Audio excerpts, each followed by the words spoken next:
नमस्कार, बहुत स्वागत है आप सभी का। आप देख रहे हैं सुप्रभात झारखंड। मैं हूं आपके साथ सिरांधा। सबसे पहले बात स्थापना दिवस की करेंगे। झारखंड विधानसभा के स्थापना के 18 साल हो चुके हैं। 22 नवंबर को गठित विधानसभा का फाउंडेशन डे मनाया जा रहा है। इसे लेकर बीती रात तक पूरी तैयारी कर ली गई है। क्या कुछ होगा, इसका जायजा लिया न्यूज 18 संवाददाता राजेश ने। झारखंड विधानसभा का 18वां स्थापना दिवस। समारोह में सीएम रघुवर दास होंगे चीफ गेस्ट। मेनका सरकार को मिलेगा उत्कृष्ट विधायक सम्मान। झारखंड विधानसभा की 18वीं वर्षगांठ के मौके पर आयोजित कार्यक्रम का आयोजन किया गया है, जिसका उद्घाटन राज्यपाल द्रौपदी मुर्मू करेंगी, जबकि कार्यक्रम में मुख्यमंत्री रघुवर दास मुख्य अतिथि के होंगे। विधानसभा परिसर में स्थापना दिवस कार्यक्रम का आयोजन दिन में 11 बजे से है, जिसकी तैयारी भी पूरी हो चुकी है। इस कार्यक्रम में मेनका सरकार को बिरसा मुंडा उत्कृष्ट विधायक सम्मान दिया जाएगा। 2 दिन पूर्व भी उनका चुनाव भी किया गया था। जितने साल का झारखंड हुआ है, उतनी ही साल यहाँ की विधानसभा की भी हुई है। स्थापना दिवस समारोह में राज्यपाल, मुख्यमंत्री, विधानसभा अध्यक्ष के अलावा विधायक, पूर्व विधायक व पूर्व मंत्री भी शामिल होंगे। इस मौके पर विधानसभा के 5 अफसरों और कर्मियों, अवर सचिव रविशंकर प्रसाद, प्रशाखा पदाधिकारी संतोष कुमार, सहायक मार्शल जितेंद्र शर्मा, अनुसेवक सोमनाथ उरांव और फराश मनीरुल इस्लाम स्थापना दिवस कार्यक्रम में सम्मानित किया जाएगा। कार्यक्रम में वर्ष 2018 के मैट्रिक के टॉपर तुषार रंजन, इंटर के टॉपर कला में गौरव अंकित कुमार, विज्ञान में दीपक कुमार और वाणिज्य में शांभवी कुमारी, दिव्यांग में सनत हांसदा और मेधा मंडल को भी सम्मानित किया जाएगा। इसी तरह 22 नवंबर 2017 के बाद अंतर्राष्ट्रीय स्तर पर पदक प्राप्त करने वाले झारखंड के खिलाड़ियों निक्की प्रधान, मधुमिता कुमारी, सलीमा टेटे और जयंत तालुकदार को सम्मानित किया जाएगा। राजेश कुमार, न्यूज 18 रांची। और आज दिल्ली के विज्ञान भवन से प्रधानमंत्री नरेंद्र मोदी पाइपलाइन से गैस वितरण परियोजना का ऑनलाइन शिलान्यास करेंगे। देश के कई राज्यों के 124 जिलों में योजना की शुरुआत होगी, जिसमें झारखंड के भी 5 शहर शामिल हैं। एक रिपोर्ट। प्रधानमंत्री मोदी देंगे झारखंड को बड़ी सौगात। 5 जिलों में शुरू होगी पाइपलाइन गैस योजना। दिल्ली के विज्ञान भवन से ऑनलाइन शुरुआत। 8 साल में पूरी होगी 612 करोड़ की योजना।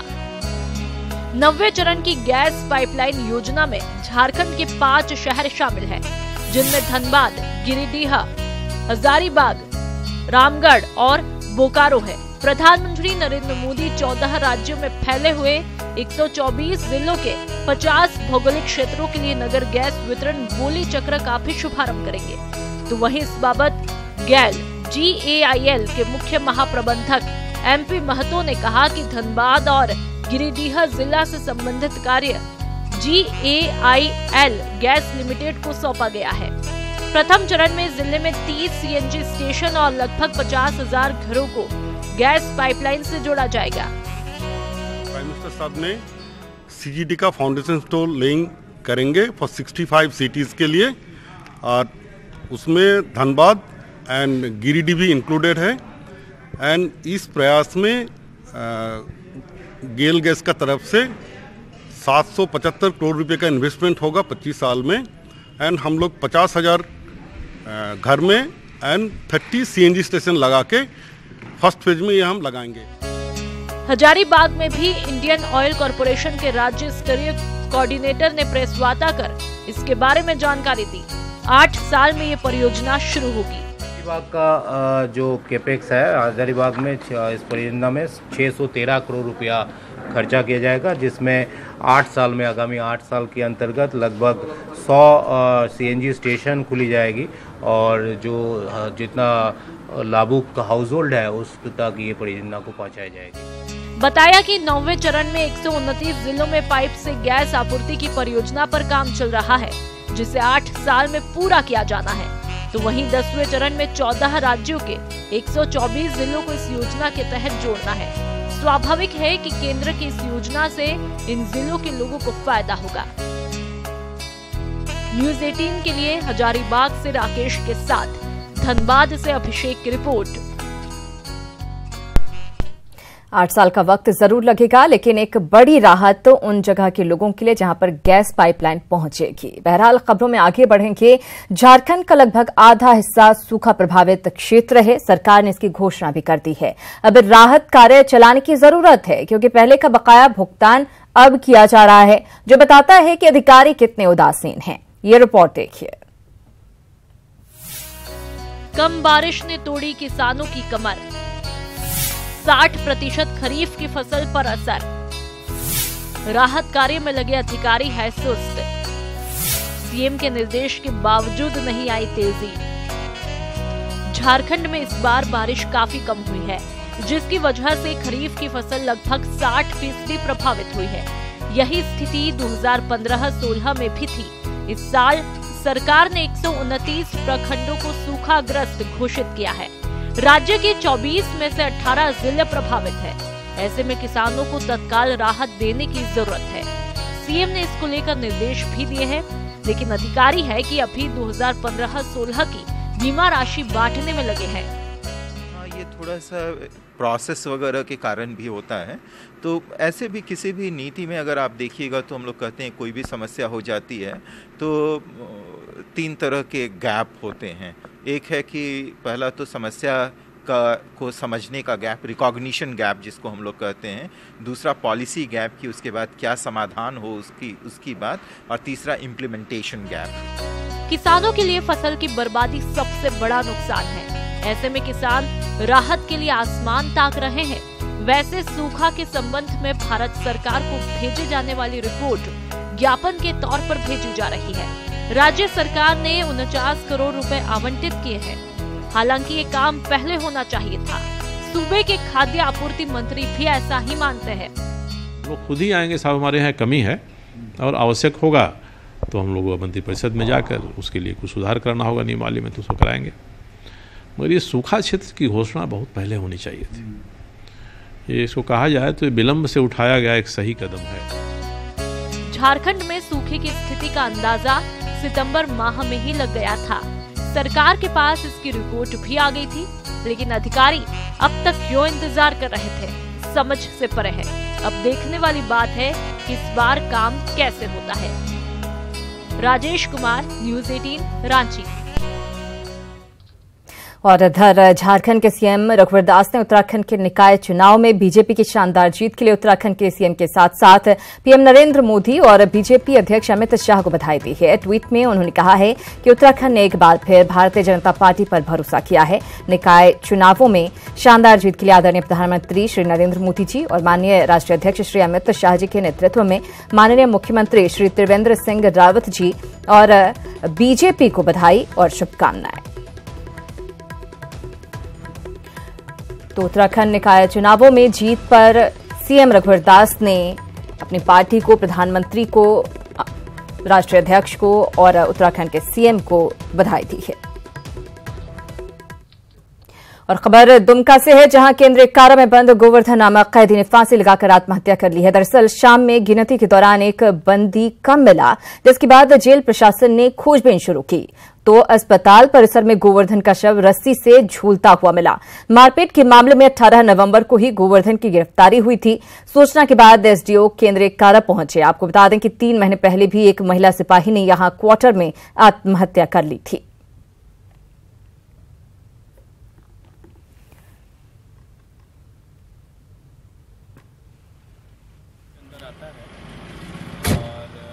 मिर्गी की बीमारी है जो हमने अभी मेडिकल इसमें देखा और मेडिकल वार्ड में ही वो था। और जानकारी मिली कि जब 5 बजे के बाद कैदियों का नंबरिंग करके भेजा जा रहा था तो एक कम पाया गया। उसी दौरान ढूंढने में फांसी पे लटका हुआ वो मिला है और आगे पोस्टमार्टम वगैरह की कार्रवाई। और जमशेदपुर से एक ऐसी खबर सामने आई है जिसने पिता शब्द को कलंकित कर दिया है। बेटी ने बाप की ऐसी करतूत बताई जिसके बाद पिता शब्द से ही मानो भरोसा उठ रहा है।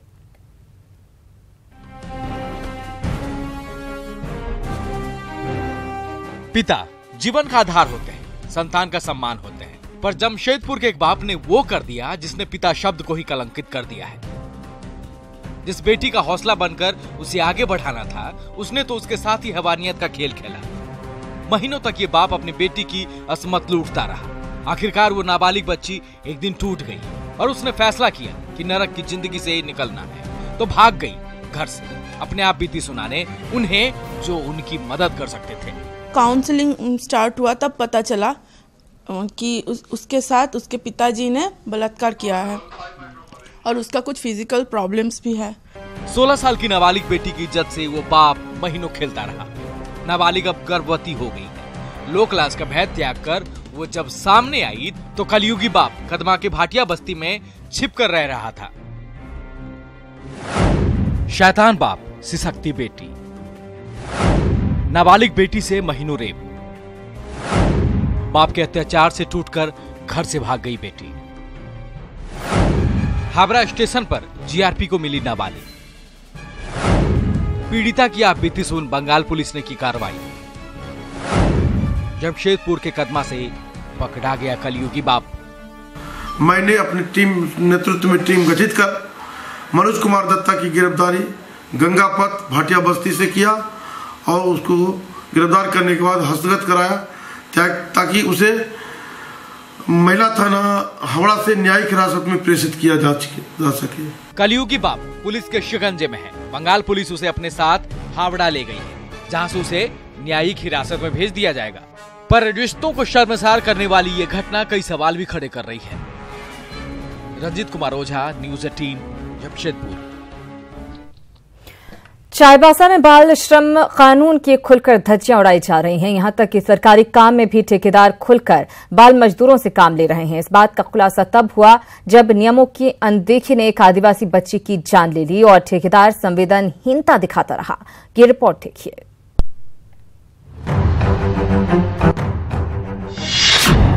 बाल श्रम कानून की उड़ रही धज्जियां, गरीबी के चक्की में पीस रहा बचपन, नियमों की अनदेखी ने ली बच्ची की जान। चाईबासा के चक्रधरपुर में बाल श्रम उन्मूलन कानून की धज्जियां कैसे उड़ाई जा रही है, इस बात को सामने लाने के लिए 12 साल की एक आदिवासी बच्ची ने अपनी जान गंवा दी। गरीब माँ बाप ने सोचा था कि परिवार की गाड़ी खींचने में उनकी बेटी मदद कर रही है, लेकिन उन्हें क्या पता था कि 2 पैसे की लालच एक दिन उनसे उनकी बेटी ही छीन लेगी। उसका 2 पट्टा फंस गया उसमें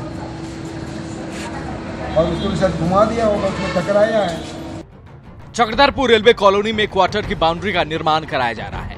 काम सरकारी है, लेकिन ठेकेदार नारायण अग्रवाल कम पैसे में काम कराने के लिए निर्माण कार्य में बाल मजदूरों को झोंक रखा था और मिक्सर मशीन में काम करना एक बच्ची के लिए जानलेवा साबित हो गया। रेल का टेंडर निकला था और रेल का टेंडर में अभी उत्तराखंड में बाउंड्री वॉल वगैरह काम हो रहा है और ये हद तो तब हो गई जब परिजनों ने मुआवजे की मांग की तो ठेकेदार नारायण अग्रवाल पर्याप्त मुआवजा देने में भी आनाकानी करता रहा और अंत में 2 लाख रुपए देकर जिम्मेदारी से पल्ला झाड़ लिया। लेकिन जो चेक सौंपे गए उसमें 1,70,000 रुपए ही लिखे हुए थे। लोग का मांग था भाई 5 लाख रुपया होने से कम हम लोग को दिया जाए, लेकिन ये 5 लाख भी देने के लिए नहीं था। बहुत मुश्किल से 1 लाख से 1.5 लाख से 2 लाख पर आया है। तो ये लोग बोला हम 2 लाख लेकर के क्या करेंगे।